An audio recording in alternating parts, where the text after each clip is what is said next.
আপনারা সবাই জানেন ভারতবর্ষের 12টি রাজ্যে এসআইআর চালু হয়েছে। তো এটা নিয়ে বিভিন্ন জন বিভিন্ন রকমের কথা বলছে। আপনারা কোনো মতেই তাদের কথা শুনে চিন্তিত হবেন না এবং কোনো ধরনের আন্দোলনে জড়িয়ে পড়বেন না। কেননা এই জিনিসটা নিয়ে সবাই রাজনীতির আপন আপন দোকান চালানোর চেষ্টা করছে। পাড়ার কিংবা কোনো দাদা ভাইয়ের বা কোনো কোন নেতার কথা শুনে আন্দোলনে জড়াবেন না এবং হয়রানি হবেন না। কেননা আশা করি এর আগেও অনেকবার দেশে এসআইআর হয়েছে এবং সবাই নাম উঠেছে, কোনো সমস্যা হয়নি। এবারও কিন্তু আপনাদের কোনো সমস্যা হবে না। আর সত্যি কথা বলতে গেলে দেশে কিন্তু এসব জিনিসগুলো দরকার আছে।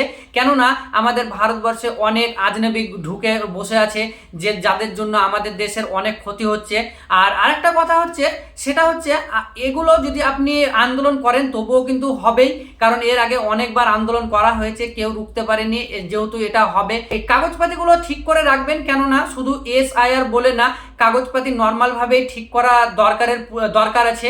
কারণ কখন কোন কাগজ প্রয়োজন পড়ে, নাম যদি ভুল থাকে, আপনার যেসব ডকুমেন্টসগুলো প্রয়োজন আপডেট করে নেবেন, এগুলো নর্মালি প্রয়োজন আছে।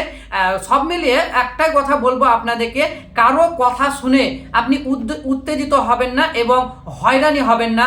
কারো কথা শুনে আপনি কোনো পার্টির বিরুদ্ধে অ্যাকশন নেবেন না, রাস্তায় নেমে আন্দোলন করবেন না, মূর্খতার পরিচয় দিয়েন না। জিনিসটাকে ভালো করে বুঝবেন যে জিনিসটা কি, তারপরে আপনি সেটার বিরুদ্ধে অ্যাকশন নেবেন। শুধু আপনার পশ্চিমবঙ্গে না, আরো অনেক স্টেট রয়েছে যেগুলোতে এটা চালু হয়েছে। আশা করি আপনারা সাধারণ মানুষ, আমাদের উপরে কোনো প্রভাব পড়বে না এর। আর কেন পড়বে না, তার কারণ হচ্ছে আমরা স্থায়ীভাবে ভারতবর্ষের বাসিন্দা, তার প্রমাণ কিন্তু আমাদের কাছে অলরেডি রয়েছে। তাই আপনি এই ব্যাপার নিয়ে কোনো মতেই কিন্তু উত্তেজিত হবেন না।